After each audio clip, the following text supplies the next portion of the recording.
Yo, what's up mga boss? Welcome back to my channel. For today's video, medyo special to kasi magbibigay tayo ng update sa isang kotse na na-miss ko. Kahit na saglit lang kami nagsama nitong kotseng to, na-miss ko kaagad at nako-curious din ako kung ano nangyari dito sa otong to. Palibasa nga nabenta na siya, 'di ba? I'm sure curious din kayo kung ano nang kinahinatnan nitong Lexus IS 200 na to. Alam nyo naman, kahit saglit ko lang nakasama tong auto na to and kahit nabenta na siya, hindi pa rin nawawala yung curiosity ko kung ano nangyayari sa kanya. Ito yung araw na nagkabentahan ng auto. Pinuntahan siya ng buyer sa La Union. Sama ko si Uncle dyan. Sinisilip ko muna yung loob kung ano itsura niya. First impression, napakasariwa niya. Aside from the molds.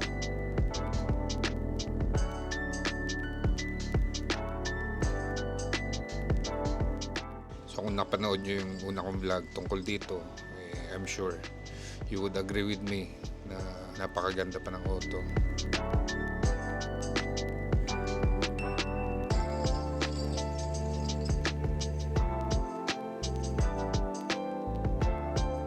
Dito pa lang naisip ko, konting detail lang yan, interior full detailing. I'm sure balik alindog na yan. Naka-original mags, rear disc brake. Spare tire niya, never been used. As in, hindi laspag. At saka ang pinaka-importante dito, under the shade siya na stock. Hindi siya nabilad, hindi siya na-expose sa anumang elements. Bali ang buyer, ito si Timili Aboy, from Manila pa siya. Pinuntahan niya kaagad yung auto. At ito yung masasabi niya. So first impression sir, ano palagay mo? Makinis talaga. Parang feeling ko, konting buffing lang ito eh. Hanggang sa nakilatis siya ngayong kotse, nagkabayaran. Shift override. Ayun. Yun, isa pa. Yun, okay na. Neutral. What can you say, Sir Timmy? Jackpot. Jackpot. Dumating kaagad yung kanyang hinar na flatbed truck para dalin yung kotse sa kanilang lugar. Hanggang ako, nanood na lang, naisip ko na it could have been mine. Kaso, it's not the right time for me. Bali, bumiyahe sila diretso sa talyer ng kakilala niya. Ewan ko kung saan niya dinala sa Bulacan yata. And we kept in touch. He continued sending me updates, pictures, videos, which I compiled for this video. At sabay-sabay nating panoorin kung paano ang naging journey nitong Lexus IS 200 sa kanyang kamay. So sit back and enjoy the video. Team to, ako na muna magiging cameraman ni Sir Bong ngayon para dun sa update dun sa Lexus. Papunta ko ngayon kay Alvin dito sa Bulacan, dun sa shop niya para malaman kung ano na yung nangyari. Actually 2 days ago yung pagkabili nung sasakyan and na-drop off na yun dun kay Alvin. So umorder na rin ako ng parts online, tapos yung ibang parts naman kay Alvin na para umorder na rin pala ako ng battery, yung mas maliit yung battery niya eh, ibibigay ko na lang yung specs mamaya. So yun, update ko na lang si Sir Bong pag nandun ako sa shop. Sige, so nandito na tayo kay Kuya Alvin, kakadating ko lang. Medyo marami na rin siyang nagawa. So ito na, explain ni Kuya Alvin kung yung mga ginawa niya. Okay naman, brake cleaning lang muna. Tapos, yan, yung drain ng mga liquid.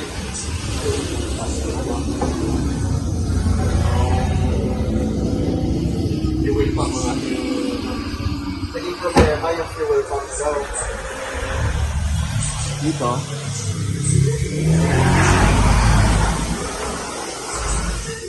Ito yung naging problema doon. Una namin nakita problema, yung fuel pump, sira. Yung sobrang yung filter, kaya lawang na kalawang na yan. Oo, kalawang na kalawang. So, pina-order ni Kuya Alvin, assembly na. Ang tansya ni Kuya Alvin, kaya daw siguro nag-low power daw. Ito lang daw yung naging problema, no? Ito, kasi nung bukas ko, nakalaglag na tong ano niya. Lock sa fuel pump. Nakalaglag. Kasi napagbunot ko talaga naiwan na to eh. Oo, naiwan na. Oo. Kasi sabi ko, malamang ang problema, nag-lose pressure. Kasi o-ring lang itong mga fuel pump. Pagka sumingaw lang yung o-ring niya, hindi mo na ilapat itong may fuel. Talagang first starting to first starting. Pero tansya mo Kuya Alvin, hindi naman siya malaking sira, no? Hindi yan. Pero kasi mahal yung ulit eh. Oo, eh. Kasi, punta ko dito isang araw, 67,000 lang ang pinakita, no? Para manigurado tayo, patang natin talaga itong mga kinarang ko na to. Tira ko na. Oo. Magaan. Magandang ranking eh. Tapos sinubukan ko na ng ano to na cleaner, mandar na. So talagang nag-start na talaga siya. Sinubukan ko na to ng cleaner, mandar na siya. Kaya Oo. madali na itong Oh, so Sir Bong, panalo. Sana all. Fuel pump kasi in-order ko mga 4 to 5 days. So, nilista ko na lahat ng mga sinabi ni Kuya Alvin. Nilista ko na, tapos in-order ko na. Para lang sigurado. mga bundle kasi. Oh, yung mga candle. Dumikit na sa pulley. Kaya, no? Kaya kinrang ko na yan, kaya naputol nalaga. Nalaga. Lalinisin yung mga pulley. Siguro makakapag-umanda ito, makakatatlong palit yan ng pandot bago tumingin. Ganon. Kailangan mo. Wala nga muna natin ng pandot. So, ganun pala tayo doon. Timitin mo, tapos umiyak na naman. Palit naman tayo dito. Radiator, okay naman. Papakusing ko kasi Lilinisin din eh. No? pressure washer ko. Ito, ang daming ano. Daming Daming naiwan. alaga. Sa ilalim. So yung location ng shop ni Kuya Alvin dito sa sa Santa Maria, Bulacan. Matagal na ako nagpapagawa kay Kuya Alvin. Parang parang 10 years na. So yun.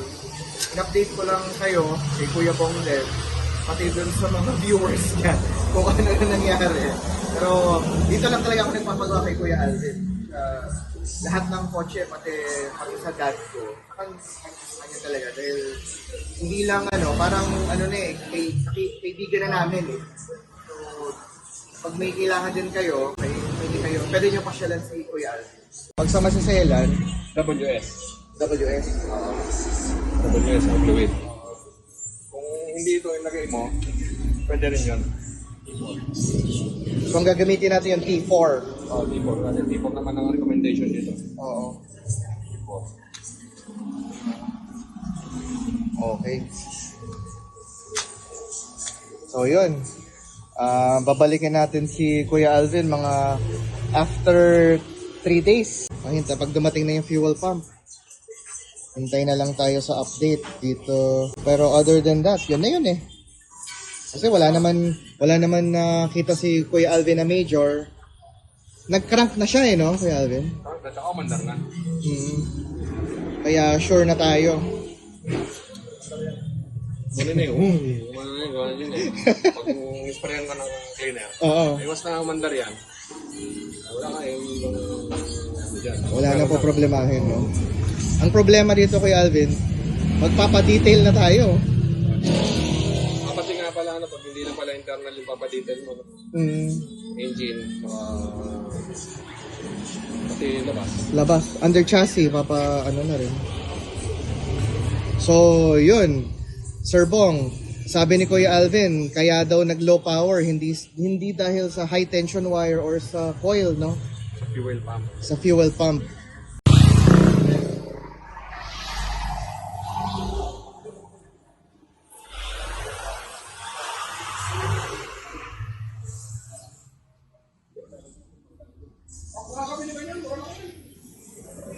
Nilinis na ni Sir Alvin Sa brakes,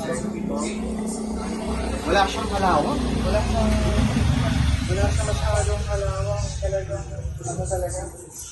Mark time talaga. Tsaka kung nga dito kay Alden, parang dito siya masyado nagamit, no? Pagkatapos nito, pagkatapos ko, ako na maglalaki. Pwede, no? Kilala kasi ako nito eh. Pwede, no? Oh, may cup holder pa. Wala pa natin, no? Pwede si Alden. So, yun. Sige, check ulit natin. Nagsa-start na si Kuya Alvin ngayon. Actually, isasaksak na nga niya yung scanner para malaman kung ano yung mga fault. Pero yun nga, ulit. Nakabit na yung battery natin na binili kahapon. Sige, check ulit natin. May lights na dun sa dash eh. Mali yan. Sura niya. Kaya natin ulit. Yan.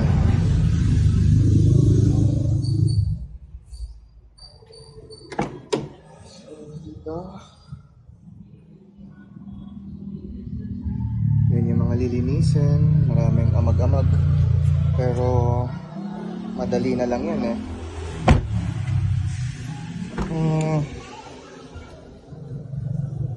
Kanina pinatry natin yung subukan natin yung power window.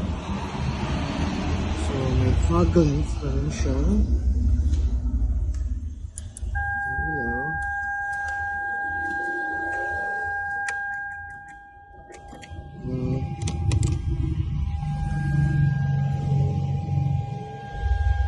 Yan.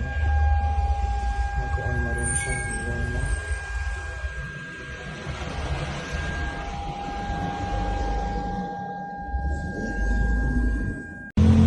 Yun, so nandito na tayo. Na-check ko na, nakapagkabit na ng battery eh. So umilaw na siya eh.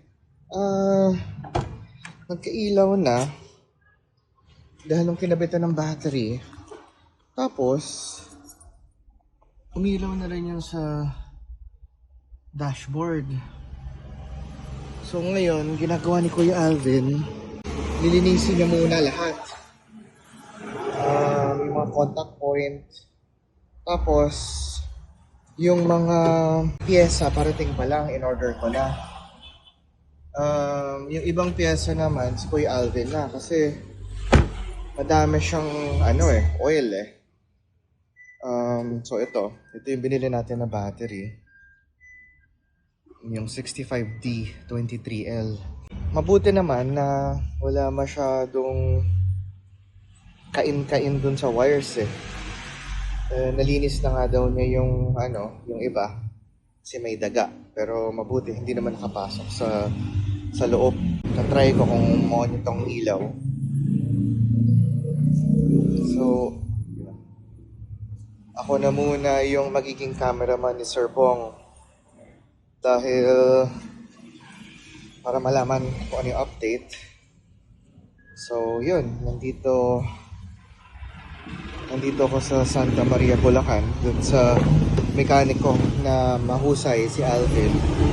Matagal na siya actually gumagawa sa amin eh. Lahat from Camry, Fortuner, siya talaga kasi gumagawa.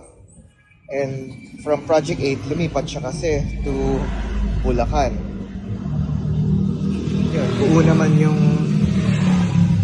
dash. Madumi lang, may amag.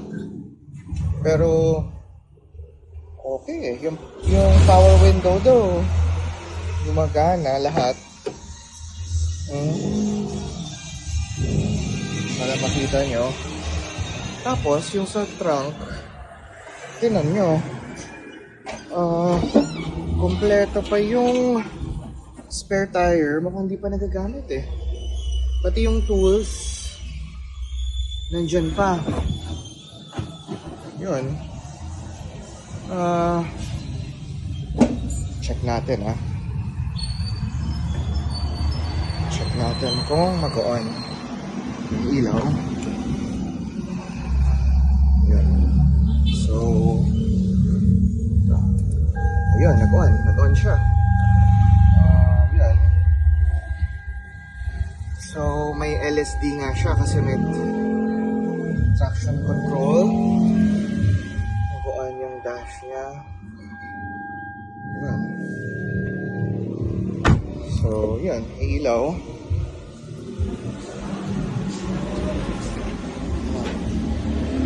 So, tinan mo Kuya Bong, hindi ko naman siya sa start, pero yun na yung mga ilaw. Gumagana yung mga windows niya, lahat. Ayan. Oh. Lahat ng windows, gumagana. Chinek ko rin eh. Oh. Pati dun sa kabila. So, lahat ng windows, lahat working. Tapos, yung ilaw niya, gumagana din. So, kitang-kita mo yung sa dash. Ito. Yan. Update pala. Yung mileage niya, guys, is 67,385 yung mileage. Tingnan natin yung power seats kung gumagana. O, gumagana rin yung power seats. Yung recline, everything is working. Lahat. Ilaw sa back, gumagana rin. Pati yung plate light gumagana. So, yun. Harapan ulit.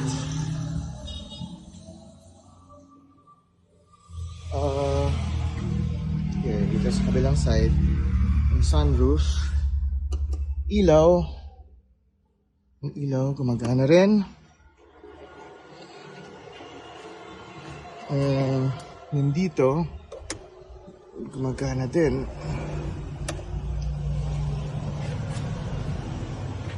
Yan. So, ito. Ulit.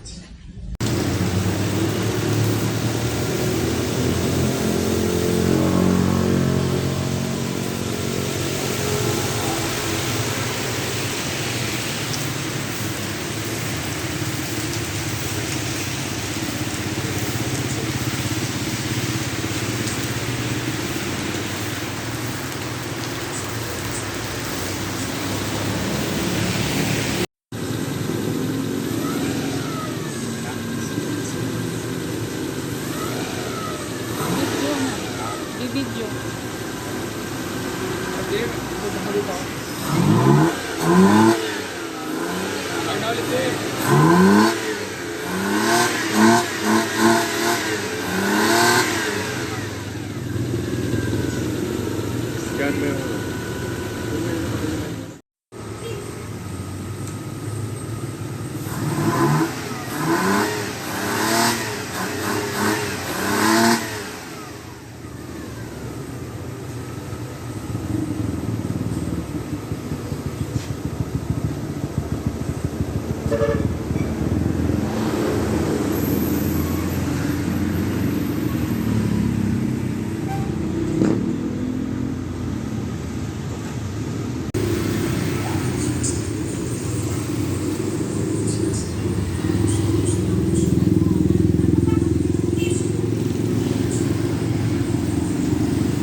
Honestly, nakakatuwa makita na nasa maayos siyang kalagayan ngayon.